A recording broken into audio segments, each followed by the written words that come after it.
कि सकती बाण लगल लक्ष्मण के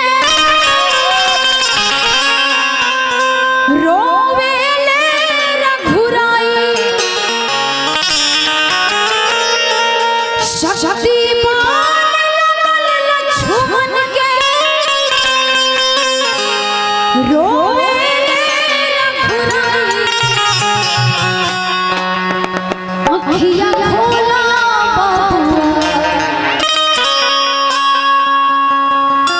हो अखिया खोला बबुआ बोलब के छोटका भाई अखिया खोला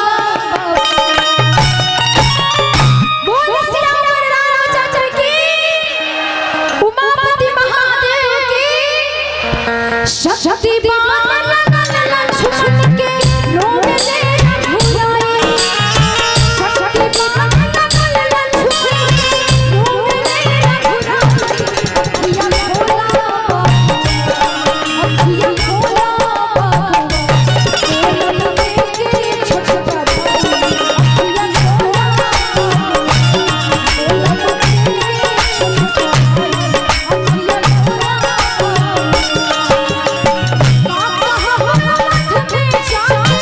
अखिया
इधर ध्यान दीजिए। एक बार आप लोग को बोलना है राम सिया राम जय जय राम। वाह हो मंगल भवन अमंगलहारी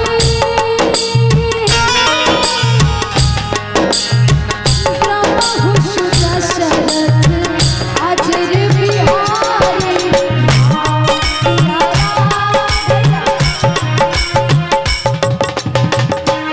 राम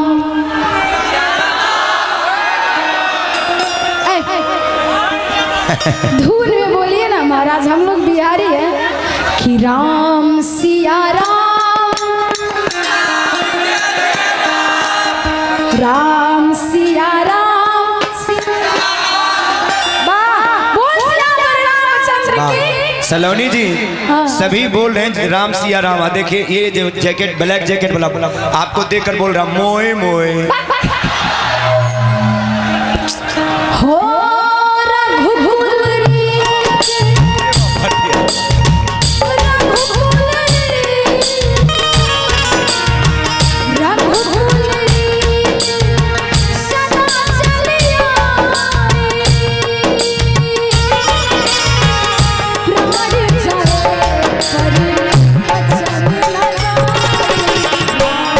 सिया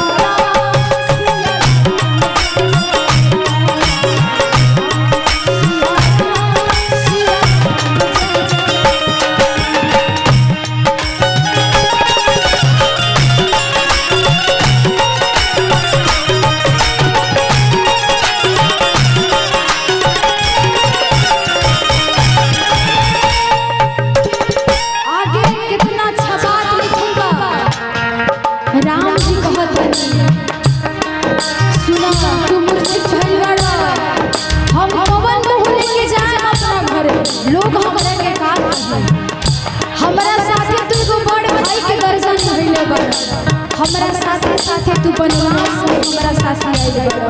राम जी के भाव राजभवन के त्याग तू हमरा साथे बन में आइला।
कि बड़ी अभागिन बिया गई बनवास साथे लेके अपना देवर